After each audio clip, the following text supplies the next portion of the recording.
They stood in my doorway like they owned the place, my parents, wearing the same hard expressions that had filled my childhood. And the first thing out of their mouths was, "Your sister deserves this place more than you." I didn't react. I just smiled because I had been waiting for this moment. 3 years earlier, it had all started with a birthday gift, my 19th. I still remember the gold-wrapped box I'd spotted in the top of my mom's closet a week before. I thought, stupidly, it was for me. But when I walked downstairs that day, the whole living room already smelled like cake and disappointment. They handed the box to her, to my sister, without hesitation, without even looking at me. "She deserves it more," my mom said. "You don't," my dad added. Something cracked, then not my heart.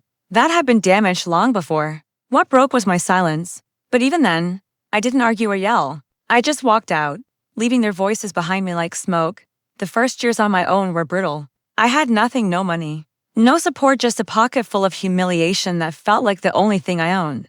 But hunger sharpens you. Failure shapes you. I worked harder than they ever imagined I could. Long days in a crumbling apartment, long nights stitching together dreams no one thought I deserved. Every insult they had thrown at me became fuel. Every slight became a plan. And when chances finally appeared, I took them quietly and precisely. First a scholarship, then a business partner, then contracts. Investment stores opening one by one because I learned to push without asking permission. 3 years.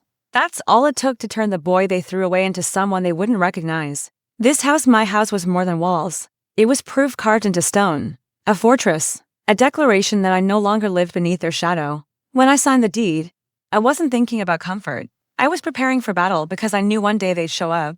People like them always do. And here they were, standing on my spotless floors, looking around like vultures. My sister behind them with that practiced, innocent look. "She deserves this place more than you," my father repeated, as if saying it again would make it true. My sister avoided my eyes. She didn't have to look at me for me to know she agreed. She expected me to fold like I always had.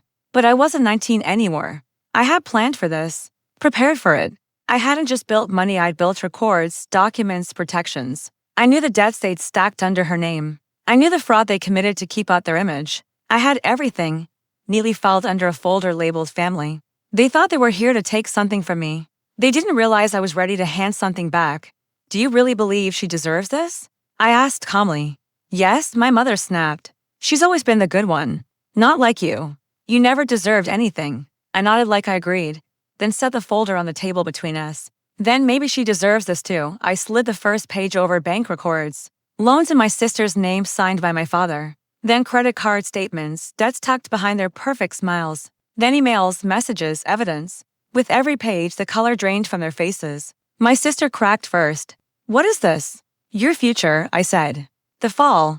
I didn't need to yell. I didn't need to be dramatic. I just explained, calmly and clearly, that the authorities already had copies. That investigations had already started. That the debts would land on her because of the signatures, the paperwork, the way they had used her as a shield. My mother begged, my father cursed, my sister pleaded. But the truth didn't move. The house they wanted from me was the smallest of their problems now. When I smiled, it wasn't out of cruelty.